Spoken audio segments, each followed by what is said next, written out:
My name is Łukasz Woiński. I am a PhD candidate in literary studies at the Jagiellonian University in Kraków and a Polish doctoral research fellow at the Werf Institute at the University of Alberta. I want to thank the Werf Institute for the opportunity to present my research. Today, I will talk about Hungarian writer Antal Szerb, his theory of the novel, and about his most famous fiction, Journey by Moonlight. Today I will talk about Hungarian writer Antal Szerb, his theory of the novel, and about his most famous fiction, Journey by Moonlight.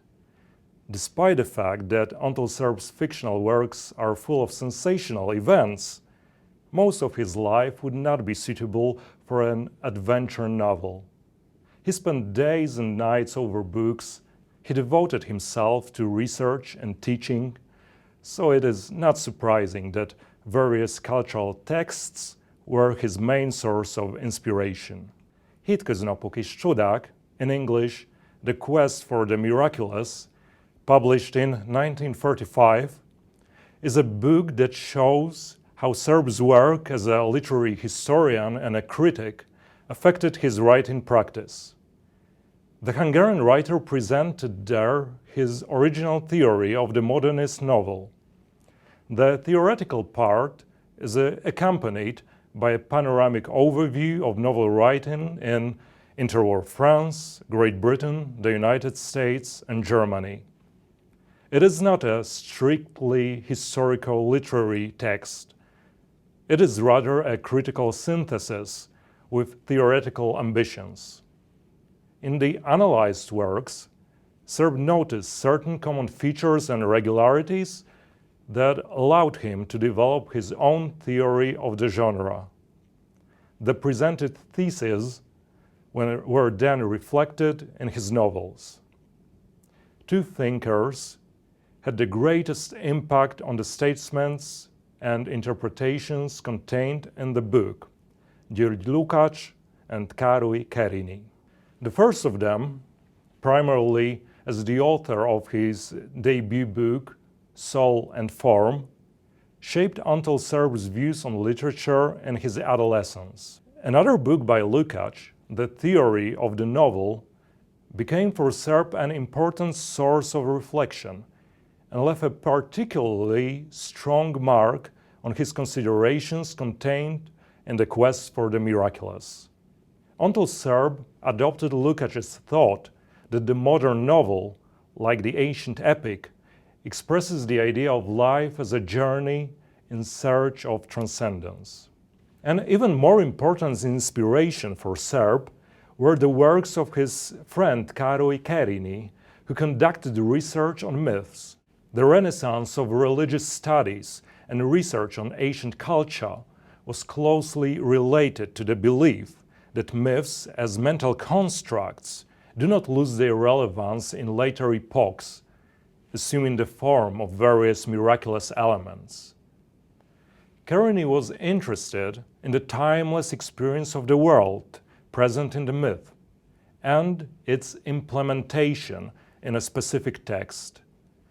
It is the timeless experience of the world that determines the presence of mythical thinking, regardless of whether the work contains direct mythological references.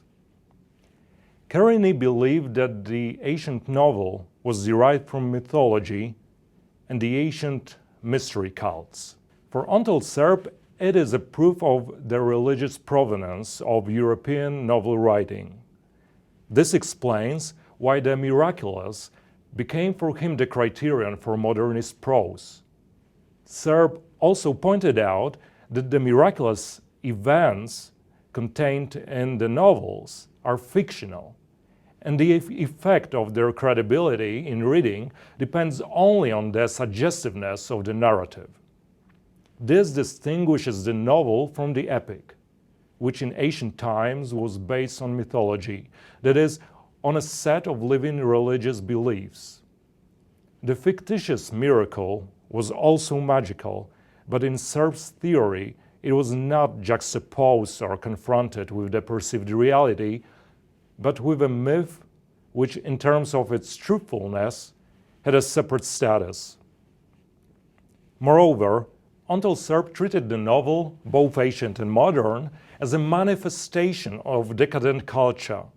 In late antiquity, the colorful world of gods was limited to mystery cults, and the epic gave way to a novel in which Eros and Thanatos reigned overwhelmingly. The forces of love and death simplified the plot of the novel. And this ancient plot pattern was reproduced with some exceptions in the novels of the following crepuscular epochs. While Greco-Roman mythology sought to embrace human experience as holistically as possible, the perspective of the novel was more limited and schematic. In fact, Antal Szerb considered the entire history of literature in terms of the role played by the miraculous element in the writing of a given epoch. During the 17th and early 18th centuries, readers searched for those miraculous elements that did not essentially challenge the realistic paradigm. The greater part of the 18th century was marked by a turn towards those real spaces that seemed miraculous from the perspective of the epoch. The first way was to explore and describe exotic areas, like Far East or America. The second, to go back to history. The Romantic authors hunted miracles with even greater conviction, as miracles appeared to them as the highest ideal. At the same time, Szerb deplored the fact that the great 19th century novels were written in a realistic current, as if in opposition to the works of the Romantics, which were focused on the miracle. He sought the causes of this literary attitude in such historical processes as the growing importance of the bourgeoisie, the spread of democratic liberalism, and the technological development based on the rationalism of science. From then on, the novel was not only meant to provide simple entertainment, taking up the tried and tested topics of erotic ecstasy and sensational death, but it also became a vehicle for social issues, a carrier of metaphysical reflection and applied psychology. These remarks concern especially high literature, but Eros and Thanatos were not completely excluded from it. They were only deprived of the transcendental dimension.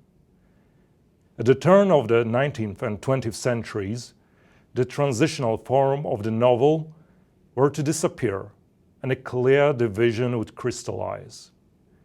The highly artistic novel finally got rid of its sensational elements, and popular literature began to specialize, taking the form of a genre novel. Antal Szerb's novels combine both literary registers. By describing these genealogical processes, he delineated the space in which his own writing is located. Szerb also referred to Łukacz's theory by using the concept of the novel as a struggle for freedom, understood here as a rebellion against the current moral, political, social, cultural, and aesthetic conventions. When World War I challenged the optimistic belief in the idea of progress, the miracle began again to play a fundamental role in the novel, although the novel did not abandon the depiction techniques developed in the previous era. Szerb also adopted from Łukasz a kind of messianism, as he considered the modernist novel to be a prophetic text fighting against fossilized forms of civilization. The novel that best illustrates Antal Szerb's theory is Traveler and the Moonlight, or Journey by Moonlight, depending on translation. The reception of Antal Szerb's most important novel was initially quite typical. At first, critics saw the novel as inspired by European modernist prose, Freudian psychoanalysis. They commented on the style, attempted genre classification, and compared the work with writers' earlier books. However, in this rather classically formed pattern, there was a turning point that redirected the interest of readers to biographical threads. Although some scholars have already drawn attention to these threads before, the reference point for the literary audience was established only in 1995 by the publication of an early short story entitled How Did Tomasz Ulpius Die? And by the first edition of Antal Serb's journal at 2001. Thanks to those publications, readers were able to confront the hypotheses of scientists and critics with the source material. Researchers began a discussion about the status of the journal. They wondered if the author treated his journal as a literary work. The writer included a hint to this question in the journal itself. He revealed there that he was directly inspired by The Seducer's Diary by Søren Kierkegaard. The author also indicated that he takes into account the possibility of reading his notes by other people. Since the journal covers a wide time span, notes were taken with varying frequency, and there were long interruptions between respective periods. It is questionable whether the author had the same attitude at each stage of writing. We also find numerous fragments expressing thoughts in a careless manner, difficult to decipher due to the shorthand form of the record. Moreover, the reflections contained in the diary generally do not reveal a clear orientation towards the outside reader. The witness strategy is also not the dominant writing attitude in the journal. Szerb rarely refers to social and political realities. Even events of historical importance were not particularly exposed. Although the events discussed in the diary take place in a specific place and time in history, the social background is generally not the main topic.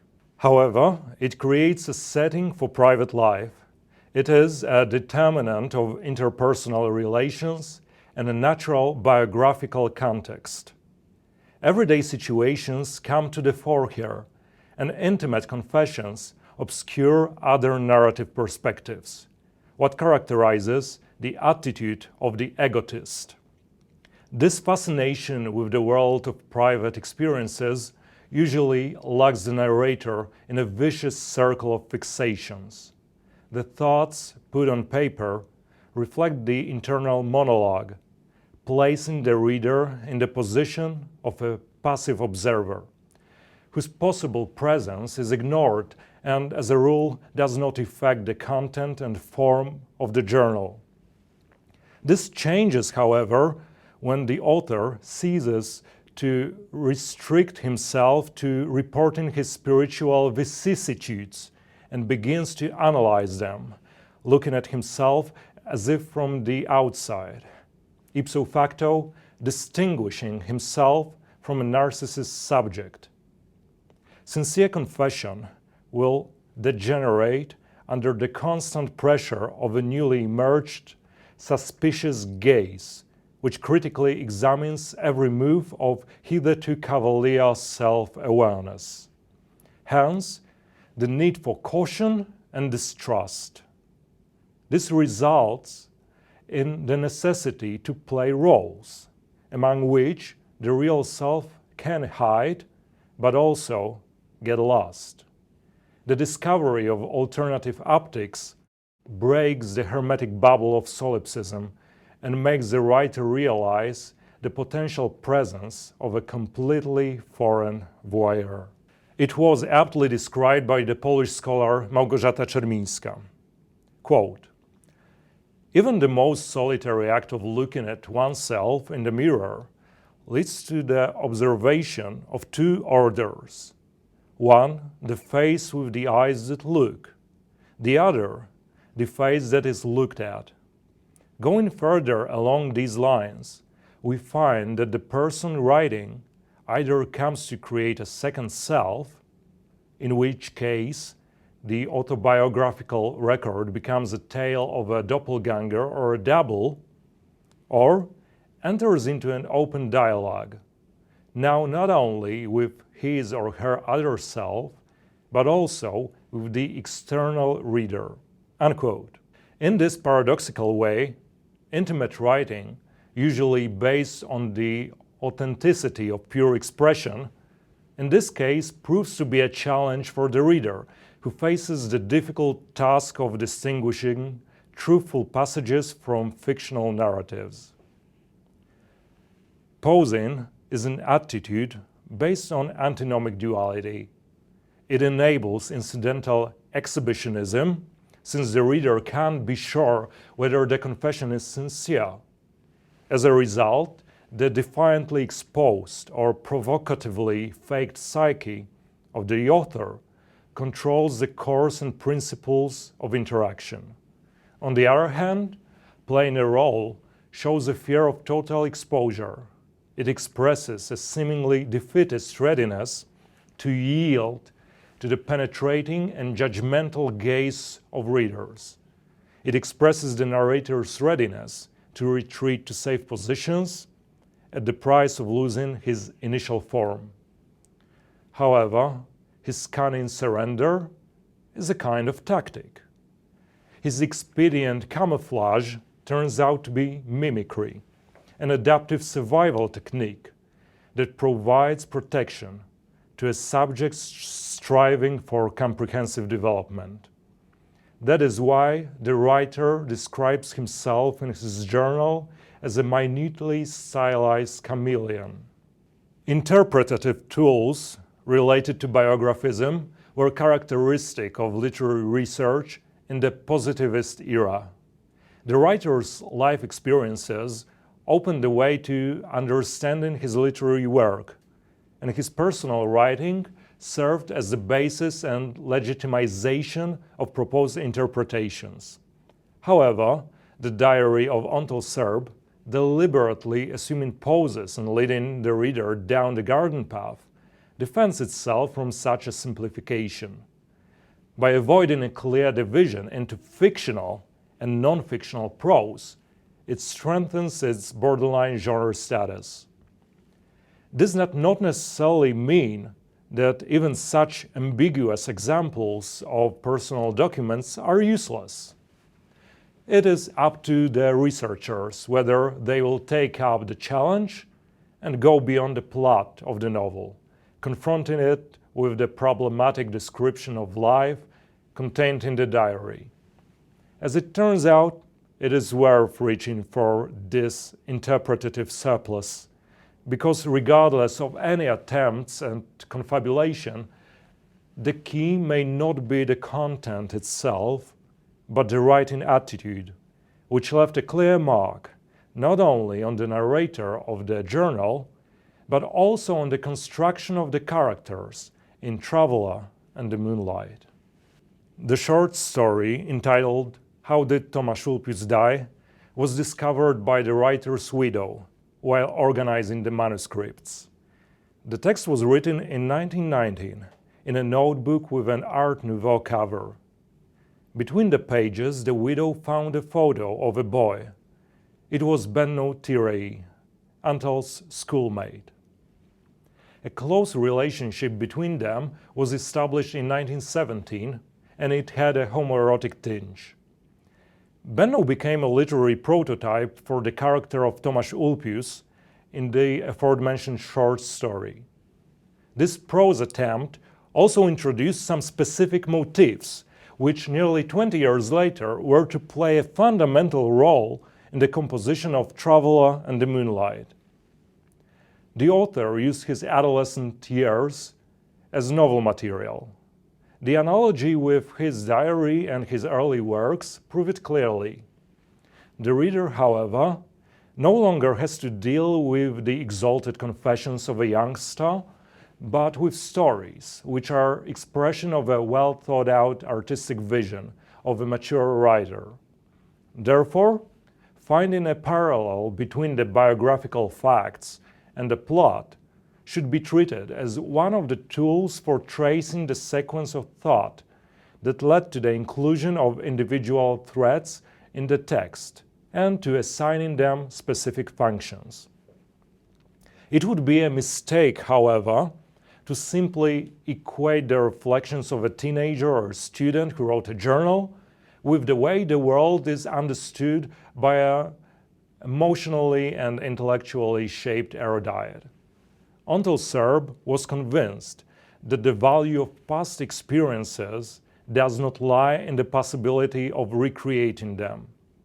The actual course of events turns out to be inferior to the simultaneous work of memory and imagination, because it is their interaction that gives the story meaning. This novel can be read as a literary farewell to youth. In the book, childhood memories belong to a different dimension of reality. The characters seem unreal. They live like ghosts from private mythology.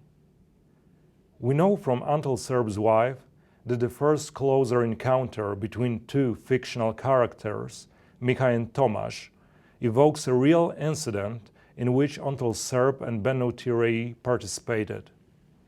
The main character of the work, just like the writer himself, suffered from a characteristic ailment, namely, in certain situations he was hit by the fear-arousing feeling that there was a death-threatening vortex nearby.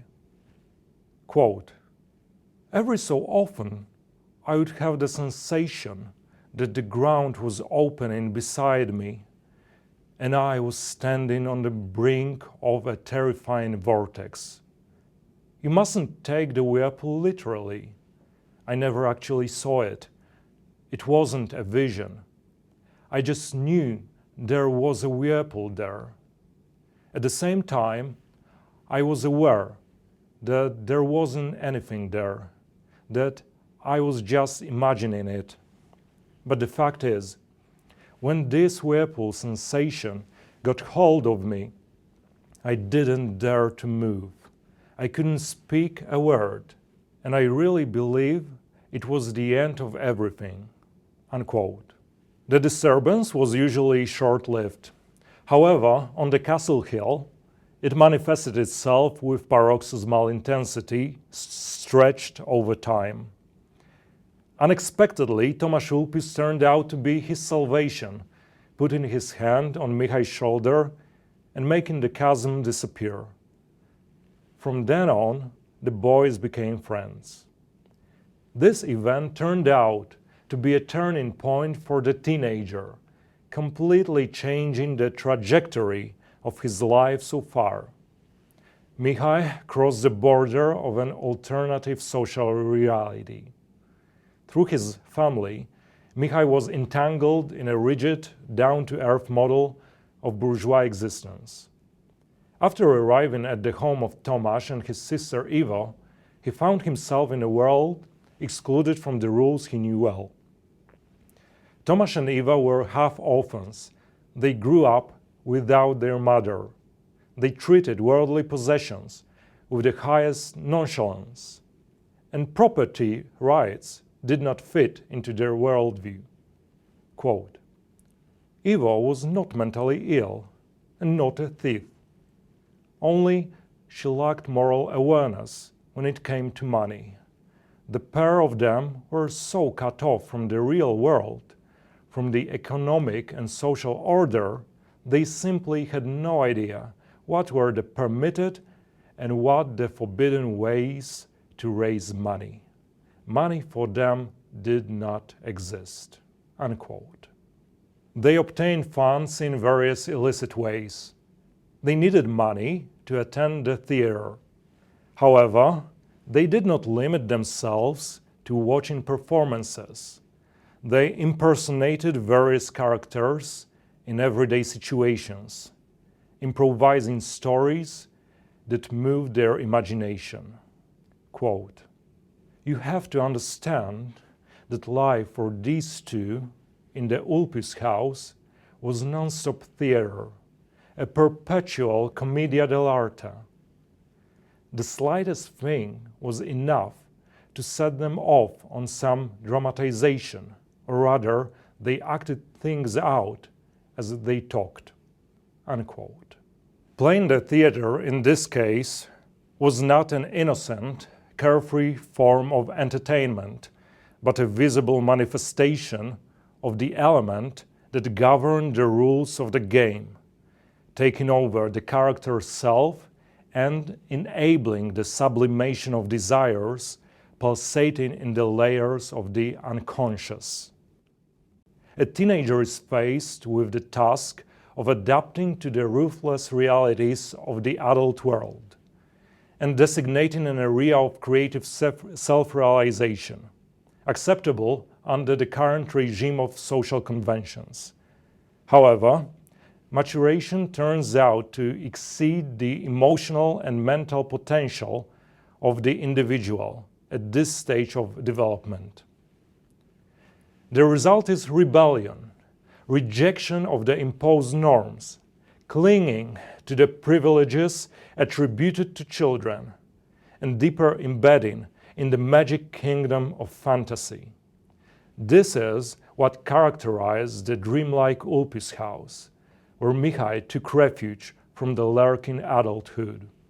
He exchanged the world of do's and don'ts for an enclave of specifically understood freedom, being able to vent his previously suppressed masochistic tendencies. In theatrical improvisations, he repeatedly played the role of a victim. These spontaneous performances temporarily relieved him of the burden of responsible animation of his own life, and also weakened the related imperative of agency of the acting subject. The escape to the world of children's games was to postpone the need to take control of one's own life as part of a permanently defined social role. Thanks to theatrical improvisations, it was also possible to channel the sex drive that was subject to restrictions, partially freeing the characters from the pressure of self-control.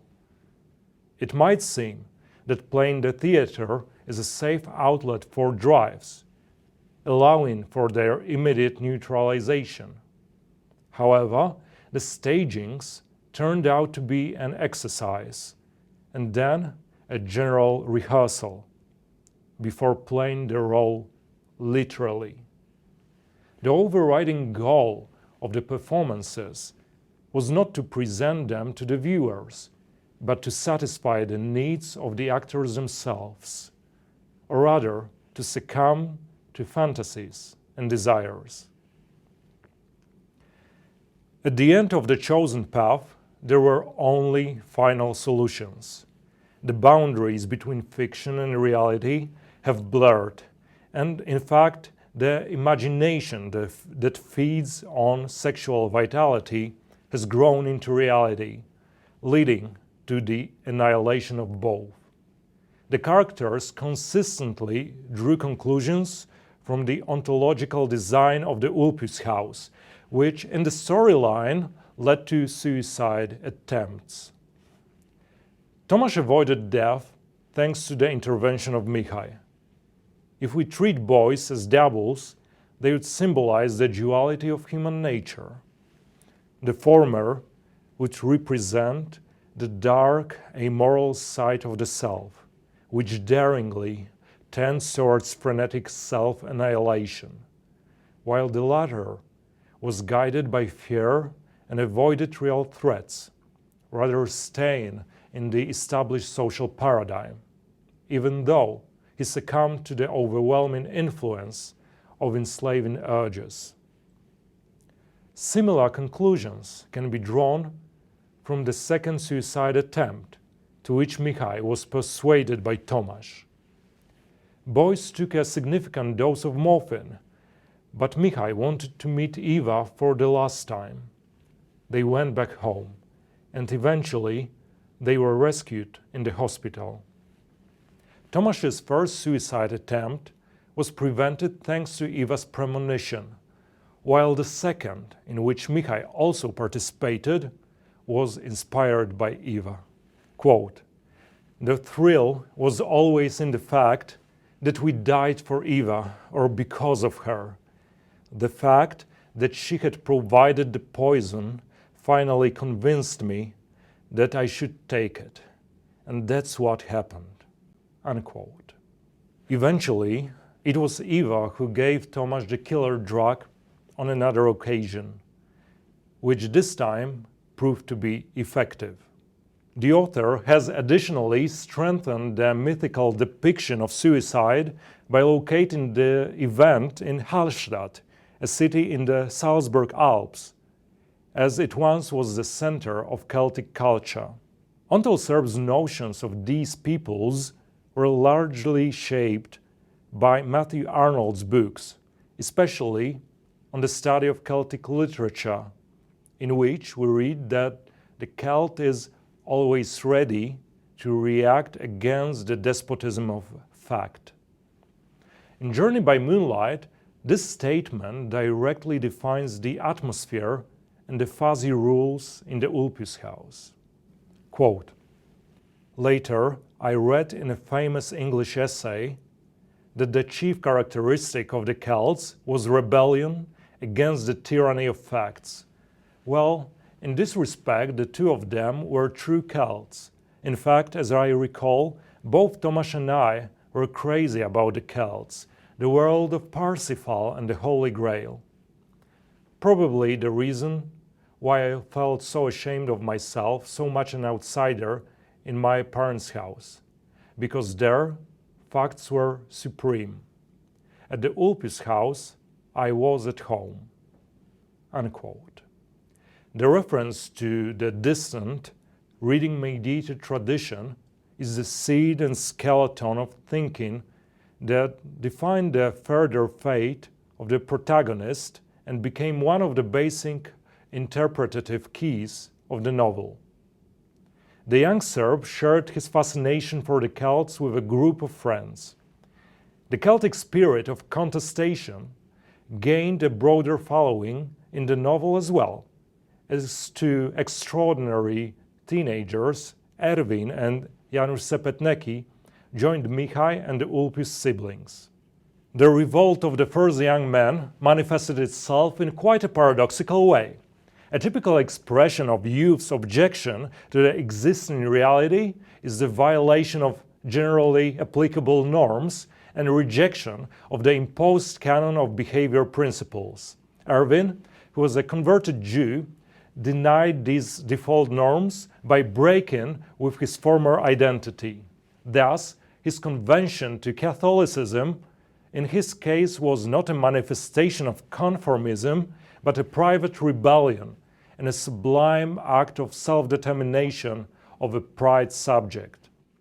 Erwin's distinctive character type was further enhanced by the parallel juxtaposition with his inverted image. The impudent swashbuckler Sepetneki showed off stories about his social life, alcoholic excesses, and relationships with women. There was an intrigue connected with the characters of Janusz and Eva, in which their common trait was revealed, namely their slyness in obtaining material goods. The protagonist has been robbed of his watch. This event had a symbolic importance for him, as he treated it as a sign of losing a fragile bond with the shallow world of the petty bourgeoisie, which was focused on the accumulation of capital. Until then, Michaj could live on the border of alternative realities. Social institutions, like family and school, did not allow him to completely break with the prose of everyday life, while the company of peculiar teenagers gave him the illusion of an asylum, offering him to extend his childhood, which was a kingdom of fantasy and myth. In the past, getting erotic pleasure from playing the role of the victim was limited to staging, that is, to the imaginary story. Along with the transfer of the fictitious event to the actual order, there was a ruthless intrusion into the psychic sphere dominated by the superego. Therefore, the excitement experienced in sadomasochistic performances began to seek an outlet in the space of authentic interactions. Sexual tension was redirected from the heroine of the play to the actress herself. Quote, "I felt that the truth of the old plays was supreme, and I was being slowly destroyed in the great climax. I was being destroyed because of Eva, through Eva, just as we had played it in our adolescence." Unquote. Struggling with shared dilemmas, the characters temporarily succumb to charismatic personalities and attractive existential proposals.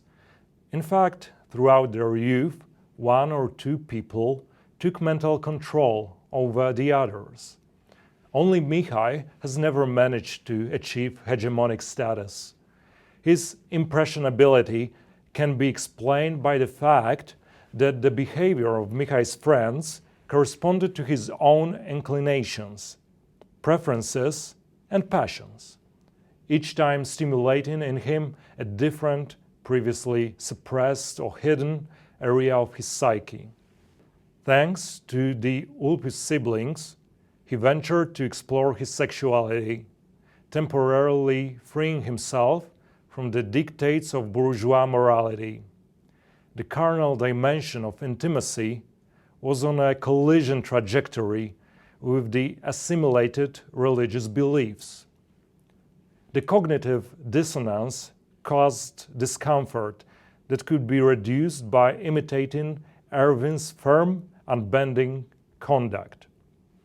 A charismatic individual, additionally strengthened by the authority of his religious formation, has become an unrivaled role model. Erwin's characteristics also contain a partial sketch of Antal Serb's self-portrait. In the figure of a Jew converted to Catholicism, the writer seems to reflect on the complications of his own national and religious identity. Sepetneki's character probably also bears the features of Antal Szerb. The figure of a cheeky, playful adventurer, similar to those we find in picaresque novels, may be the result of a vivisection of the mischievous side of the author's personality, since Szerb often emphasized the frivolous and ludic dimension of his works. Mihai's companions from his teenage years developed solid, relatively unambiguous personality profiles. But Mihai himself could not make a choice. Often finding contradictory elements within himself, he got lost among the multitude of looming life scenarios. Stuck helplessly on the stage of the world theater, he tried to match the variously shaped masks to his malleable face. He wanted to put on all the masks at once, and each of them individually, which transformed his existence into a gallery of randomly assumed identities. After some time, the Ulpius house was sold, and its former inhabitants and visitors split up. Crossing the threshold of adulthood began a new stage in their lives. After graduation in religious studies, Mihai made an attempt to adapt to the expectations of his family by entering the social pattern. He joined his father's company and got married. His chosen one, Erzsi, embodied the stereotype of a sedate bourgeoisie. However, she abandoned her comfortable life alongside the wealthy entrepreneur Zoltan Potocki. By marrying a slightly lackadaisical protagonist, she wanted to loosen the corset of proprieties. The book begins with a honeymoon tour in Italy, and there are many misunderstandings between the newlyweds. One day, Mihai got on the wrong train at the station. Erzsi went to Rome, as planned, and Mihai went to Perugia. By a strange coincidence, the protagonist broke the shackles of social coercion and set off on a subconsciously desired journey in search of the lost past and his former self. Eventually, Erzsi went to Paris, where, after a period of asceticism, she began to enjoy the pleasures of life. At that time, Mihai wandered around in Italy and was hospitalized. He was looked after by an English doctor, Richard Ellerslie. The protagonist started an affair with an American art history student, Millicent, and then went to the monastery of Sant Ubaldo, where his old friend Erwin was a monk. On his advice, Mihai went to Rome. The protagonist was to rely on chance, to give up making plans. Wandering around the city, he found himself in a Protestant cemetery, where the seemingly banal situation aroused in him a fear that was difficult to explain. Standing at John Keats' grave, he saw beautiful, though expressionless figures: an English woman, a man almost identical to her, and two children. With their unnatural appearance, they did not give Mihai the impression of real people, but rather resembled replicas that caused anxiety. Quote, "As he was turning away, Mihai suddenly stared at them with undisguised astonishment. He felt that they were not human, but ghostly dolls, mindless automata standing here over the poet's grave. Inexplicable beings. Had they not been so very beautiful, perhaps they would have been less astonishing, but they had the inhuman beauty of people in advertisements, and he was filled with an unspeakable horror." Unquote. The artificial appearance of these people made an uncanny impression in the main character. According to Antal Serb's theory, a modernist novel should contain miraculous elements. As you can see, for this purpose, the author draws inspiration from psychoanalysis. The uncanny feeling was intensified when Mihai, wandering around Rome, again came across a man from the cemetery. Suspicious repetition is one of the basic tools to illustrate the psychological phenomenon described by Jentsch and Freud. Since the constant feature of the uncanny is not only fear, but also fascination, the hypnotized protagonist followed in the footsteps of a silent, ontically indeterminate persona. The Englishman got into the car in which Mihai spotted Eva Ulpius. So the main character decided to stay in Rome and to find Eva. In order to present the views taken from Károly Kerény, Antal Szerb created the figure of a religious studies professor, Rudi Waldheim.